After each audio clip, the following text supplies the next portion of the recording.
nepotism in this society, massive wealth inequalities have produced and reified a system where, in this 21st century democracy slash plutocracy, we actually have these like media embodiments of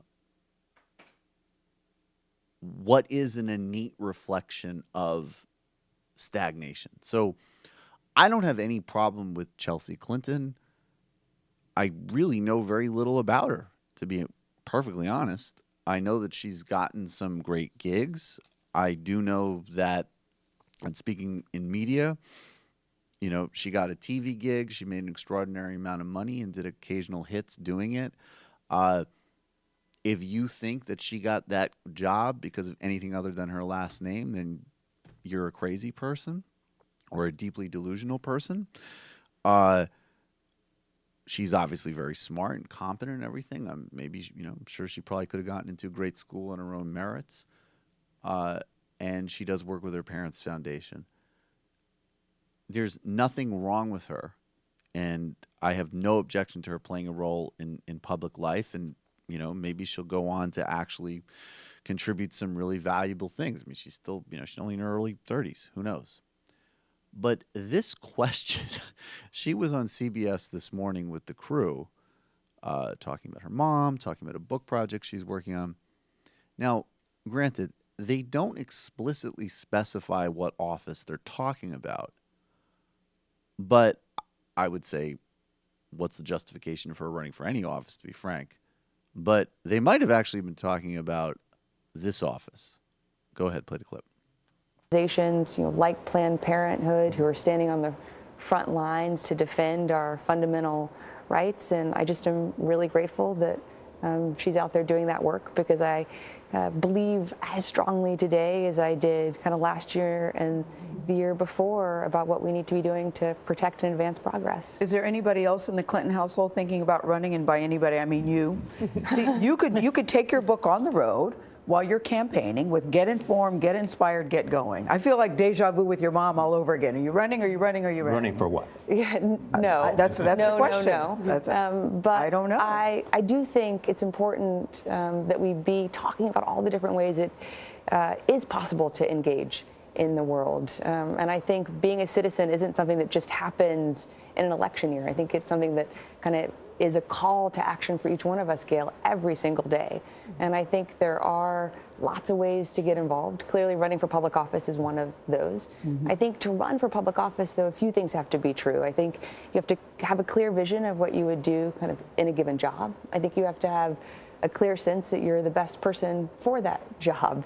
And right now, I'm really lucky. I live in a neighborhood here in New York City where I support my city councilwoman. I have a major not-so-secret girl crush on our public advocate, Tish James. I support our mayor. I love my congresswoman, our senators. I clearly don't agree kind of with our president, but I'm definitely not the right person to run to defeat him in 2020. So right now, the answer is no. Okay, so, she gave a perfectly fine answer, and again, I really I don't know exactly even what she's doing now at this point in her career, but the whole reality of that even being in a question set for her shows the dysfunction. We've made the transition, and in some ways, current modern Republican politics is a weird version of kind of neo-feudal dynastic politics, because if your whole agenda, bless you, Matt, if your whole agenda is to simply reinforce, recirculate, and reaffirm pre-existing wealth, that's the Republican agenda. If you already have everything, let's see what we can do to give you more. Whether it's giving you more tax breaks, whether it's deregulating everything so you can strip up more resources or whatever you need. Those who have need endless amount. And we see from the research of Thomas Piketty and from Gillen's in terms of everything from sort of inherited wealth, rentier state, to the role that wealth plays in our democracy, that we have, through these policies, generated a self-perpetuating oligarchy. You do have heirs to people like the Walton family who, they never have to do a thing, and they're going to have billions of dollars. And when you have billions of dollars, you can play a massively disproportionate role in our life. Robert Mercer, he's a guy who's good at hedge funds and computers. We reward an incredibly narrow skill set disproportionately. And of course, we obviously don't take into account any kind of moral or ethical factors. And now you have a crazy guy with billions of dollars who thinks that black people were better off under segregation. The only racist people are black. And the point of public policy is to give him more money. His daughter, I think one of her prime experiences, other than having her dad's resources, is running an online cookie shop. She was a major player in the Trump race. There's nothing about these people. They're not exceptional people. They're born into exceptional circumstances. So that's the Republican end. Then the neoliberal Democratic end is if you test well, and there needs to be some system set up, although, it's usually been pretty meager and limited, but there needs to be something set up so that the best people can test well and get into good circumstances. And that's the meritocracy.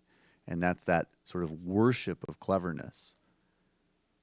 But you can see in that question, in that frame, that like those things start to converge when you could even have a question for somebody like Chelsea Clinton running for president. And in some respects, even just the response that some people may have. Well, she went to a great college and she worked at McKinsey. Of course she did. What else is she going to do given her background? And it's not about attacking her. It's about understanding the reality of how things work. I saw an interesting argument online a couple weeks ago when Joseph Kennedy III was making the news.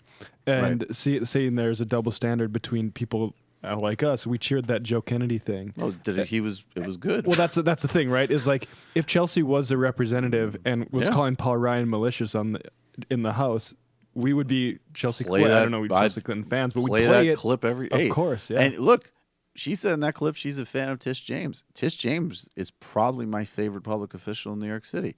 If that's an indication of where her politics are at, great. You got to put the work in, maybe in a right? couple of years you put some work. Maybe I'll have a Chelsea Clinton for Senate pin. It's sort of like the point is that right now the fact that is even a conversation topic is an illustration of the problem. It's not her. Right. And it's sort of the similar problem when people say we should run a celebrity like the Starbucks guy or whatever like that. Right. It's like I have no problem with that concept. Like I want Al Franken to run, for instance. Right. But Al Franken's done the work and shown that he can do this. You don't just run for the gold, basically. Yeah. No, that's precisely the point.